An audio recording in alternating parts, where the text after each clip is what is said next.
Answers short and concise, not overly emotional. No, it's fine. Go ahead. When was the exact When was the exact moment you decided that you needed therapy? So I remember, this is gonna be quite funny. Well, I think everything's funny, so if I laugh, excuse me. But I was on the bus on my way to school, and I had a later start that day, so I didn't start until about 11ish. So I was on the bus and I was listening to a Blackpink song called You Never Know, and I just had a really bad week, but it wasn't bad for a specific reason. It was just a bad mental health week, and I used to get those like quite regularly, and I was listening to the song and I was like, oh, I sit in my bed and I'm just sad, and I just related so much that I almost started like crying on the bus. And then I realized that I actually need help. Like, I need to approach somebody, I need to talk to somebody about it. I just need to do something. So I went to my pastoral manager the day after and I was like, yeah, I want to talk to somebody, and I got given therapy. What was the mentality you had walking into therapy? I think because I've been offered therapy twice by my school prior, once in year 8 and another time in year 10, and both times I rejected it because I felt like, oh, I'm too good for therapy, there's nothing wrong, or I won't benefit from it. But this time walking in, because it was my choice and it was me that wanted that help, I knew that I'm going to make the most of this time. I want to get better, in a sense. I want to move forward mentally, especially because I knew I was going to be entering uni that year in September, October time, that I wanted to be in a much better headspace. So it was a much different mentality. You need to be ready to commit to the process before you start therapy. What was your first session like? So because of COVID, it was over the phone. It was during lockdown. And she was really, really sweet. She was like, how are you? Like, she explained the structure of the sessions and how it was gonna run. And we spoke on the phone and we were talking. So she basically like, so what's your family situation like? So I obviously had to explain the nature of my family situation. And also it was actually at the time that my dad had traveled. So I was at home by myself for the next like month and a half. So I just explained to her, yeah, I'm home by myself. This is the situation, it's just me and my dad. I do have quite a strained relationship with certain members of my family and quite an insecure relationship with my friends. So needless to say, I'm kind of fucked, and she let me swear. So, and then she basically explained some of the steps and processes that we would take. And then she's very good at like switching conversation. So like when we got into the deep stuff, after she realized, okay, we've gone deep enough for this section, she would switch to something completely random, so that by the end of the session, I wasn't dwelling on all of the emotional things we said. Like, I could reflect on it, but I wasn't dwelling in a point that would make me feel sad or depressed later on, which was really great. What was your hardest session with her? So this was actually in person. So we had come back to school at that point. So it was in April. And basically, this is going to be so embarrassing. I don't think it's embarrassing, but it is. So I would like I would write letters to my mom who passed away, like for Christmas, on her birthday, on like Mother's Day, or if I had done something like really amazing, I would like write a letter to her, and I basically read them out loud, and I had never read them out loud before. So as I was like on the third letter, I had started like crying. I was like, oh my God. And like she started crying too. And it was just like crying in the room. And then she was like, I don't even want to make you feel bad, but you have so much guilt on yourself for a situation that genuinely wasn't your fault. You have guilt surrounding your mom's death. You have guilt surrounding like the way people grieved around you. You just carry a lot of guilt around the whole situation. And she was like, it makes me feel bad because knowing you as a person, you don't need to have the guilt that you have, and you don't need to put all this pressure on yourself like you have. And just from writing that letter, you don't need to apologize for anything, because she would generally be proud of you. That was the hardest session emotionally, because I cried. What did you learn about your relationship with yourself during therapy?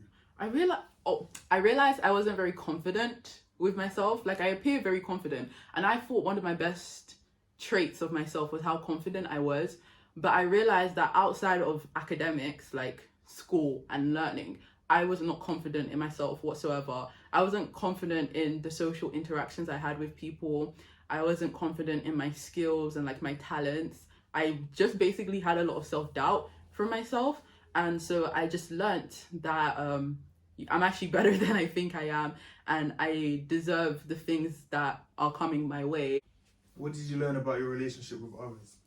That I had like a really bad relationship with other people, and I don't even think they realized it themselves, but I would always distance myself from like my friends and stuff, because I always thought, like, I would think back to conversations and I'd be like, oh, look at her face, her eyebrow twitched when I said this thing, so she probably thought this and she probably hates me because of that.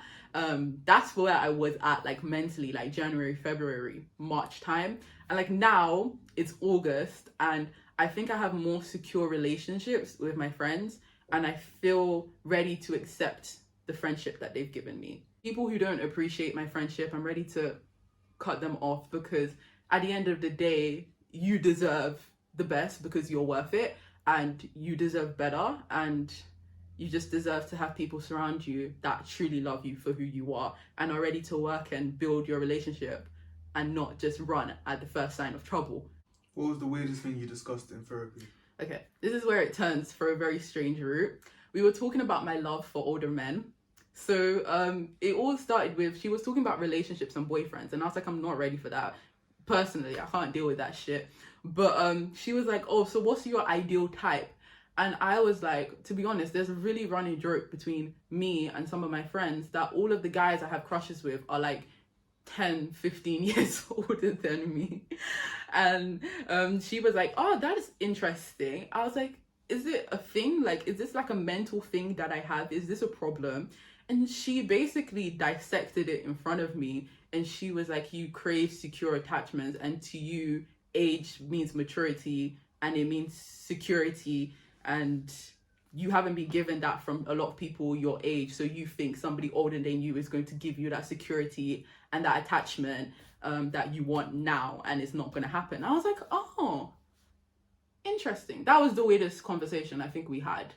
I'm not going to stop liking older men though, it's just a thing. So where are you now mentally? I'm in a much better place. Losing somebody out of my life like would trigger me to a point, like to when my mom passed away, and I was like, great, everybody's gonna leave now, everybody's gonna disappear. So I would get really, really worked up. But before, if I did that, and that happened to me before, I would just sit in my bedroom and I would listen to the same sad song again and again and again, and I just wouldn't go out and I wouldn't call anybody. I would delete all social media apps off my phone. Like, I would just ghost, right, and just wallow in my depression. But then in that moment, I was like, I actually need to speak to somebody. I called my friend Simran. We spoke about the issue, we dissected the issue, and I felt much, much, much, much better. And just the fact that I was able to do that is leaps and bounds ahead of where I was mentally.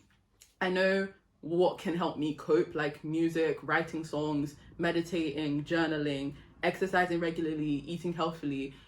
Is it healthily or healthy? Healthily. Things like that are just what is going to help me contain my healthy.